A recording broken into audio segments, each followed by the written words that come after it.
لیوه خدا دی فعل ماضی او د فعل مضارع ولا خبرې مویل سکل شی مثبت وي مثبت که منفي جوړول غواړي ساده پدا منفي څه ډېرې خبرې ورکې نه وي ناغه د پاره طریقه ده که د ماضي صیغه د جوړوله نور بنې ما داخل کړي چې ما سره خبره ختمیږي کسره سینی غوښ مو موت شولو ما کسره سینی غوښ مو نه شولو موت سقط الحجرو کونه را پریوتو داسې وایه څه نه را پریوتو کونه ما سقط الحجرو میم الف ما په داخله وه او لا چې کومه ده که لام الف لا دا په نه رسي مزي بنې که چېرته کې راغلو واسه پورې خو دا به بیا ډبل راولې لا حول ولا قوته اوس دا اسم ده که نه خو که چېرته د فعل راوړلو که نه بیا به داسې یایي لا صدق ولا صلى قرآن کې یو مثال راغلی چې دی ابو جهل لا صدقه نخ دی پیغمبر تصدیق وکړو ولا صلی نه لمنځونه وکړل وګوره که کله داسې صیغه د استعمالواله څه ته مضي منفي غواړې لا ورکې راوړل غواړي بیا به ډبل خبره راولي بیا به داسې یې لا شرب زید ولا اکله زید خو نه مړی وخوړله نه یې اوبه وڅښلې وګوره ډبل به راوړي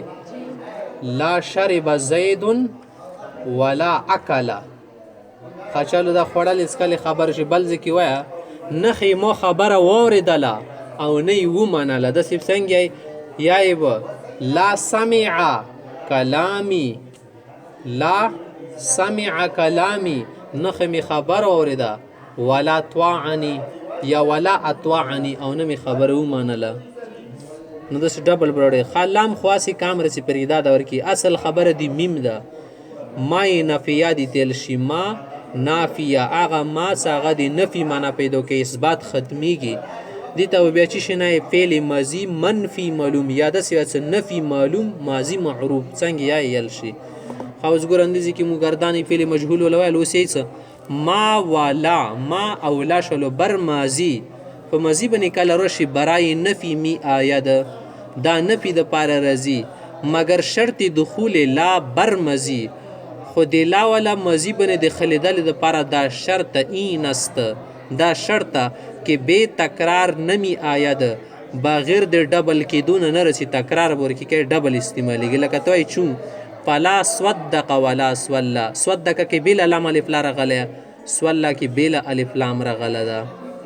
اوس د دې ولا ګردان څه کوم ده پوسم هغه معلوم ولا ګردان ده فعلا فعلا فعلو فعلت میم په داخله ما فعلا ما فعلا ما فعلو ما فعلت ما فعلتا ما فعلنا ما فعلت ما فعلتم ما فعلتم ما فعلت ما فعلتم ما فعلتن ما فعلت داسې جوړوه ما نصورا ما نصورا ما نصرو ما نصرت ما نصرتا ما نصرنا ما نصرت ما نصرتم ما نصرتم داسې جوړوه ما جعل ما جعلا ما جعلو ما جعلت ما جعلت ما جعلنا بس داسې جوړوه ورپسې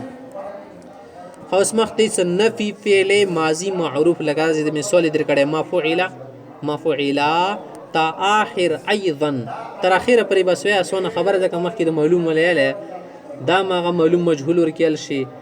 مجهول ورکیل شي ما فعلا ما فعلا ما فعلو ما فعلت ما فعلتا ما فعلنا ما فعلت ما فعلتم داسې جوړوه خلا ولا مثال کان درکړی لا فعل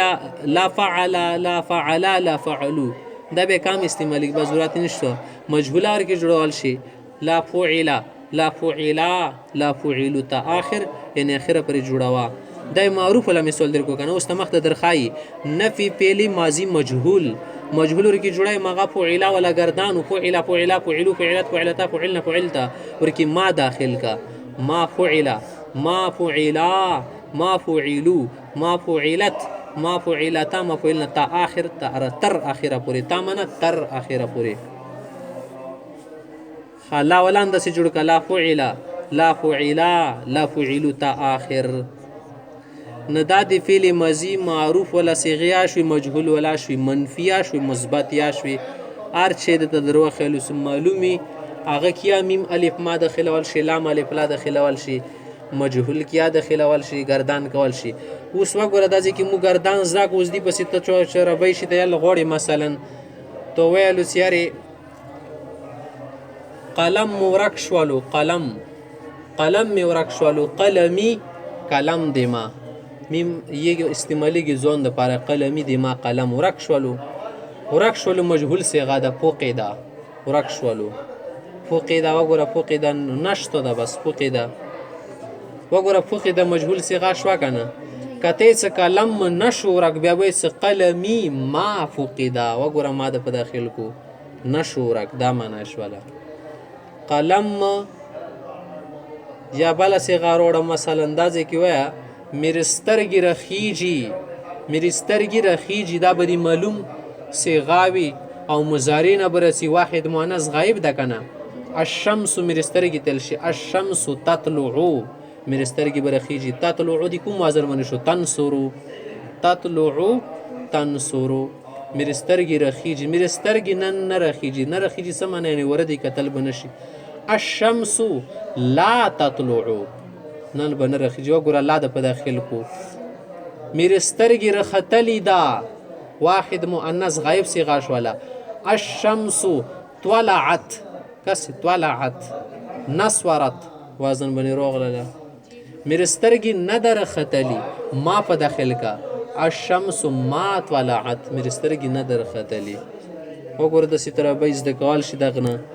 نه د صرف نفي مقصد همدا ده چې دا زده کړي به ترابۍ یل شي که دا د نه زده بیا به غلطه ربۍ لکه یو سړی د هغه چې زه مړۍ خورم انا منه زه مړۍ خورم مړۍ خوړل دپاره اکلو استعمالیږي که نه اکله یاکلو خو هغه غریب ته خو صیغې نه وي زده ویلو څه انا یاکلو زه مړۍ خورم یاکلو صحیح ده که غلطه ده غلطه یاکلو خو بل شو دپاره استعمالیږي انا زه یاکلو هغه د مړۍ خوري ده خو تو زون نیلو ود یلو هغه غلا شو داسې بیا څه انا اکلو داسې بیا یې یاکلو خو نشي یاکلو خو هغه سړي دپاره استعمالیږي همداسې یو سړی د ربۍ یله ځوان سره چوته یې خبرې کولې څه زه تاسو کره درڅم داسې یلو دې ته ربۍ کې یل شي انا امشي درڅم الیکم تاسو ته یا الی بیتکم تاسو کور ته امشي یل شي امشي معنی درڅم امشي متکلم صیغه ده که نه امشي ارمي په وزن ده امشي کې آخر کې یا راغلې ده که نه مشا یمشي نه جوړه شوې ده دې کې د آخر کې کومه یا ده دې ته چیش نل شي ناقص یی نل شي ناقص مې یل او آخر کې بیا حرف علت وي که بیا یا وي بیا وتل شي ناقص یی مشا یمشي ودل د آخر کې الف یا ده نو اوس وګوره انا امشي الی بیتکم تاسو کور ته زه درځم امشي صیغه دې صحیح ویله خو که یو سړي د صیغې نه ورسې غلطې پلطې هغه کیدای شي داسې وایي چې انا نمشي خو نه استعمالیږي نمشي خو ډېرو ته استعمالیږي یا ویلو څه انا تمشینا وایي دا څه ته تمشینا خو یوې ښځې دپاره استعمالیږي تمشینا تمشیانې تمشینا دا خو د جمع مؤنث حاضر دپاره استعمالیږي واحد دپاره استعمالیږي نو د صیغو پېژندل ځکه ضروري دي قرآن کریم سره وړی هغه ځای کې ټولې همدا صیغې دي هغه ځای کې تو ته بیا خیال کې څه وګوره د دې دپاره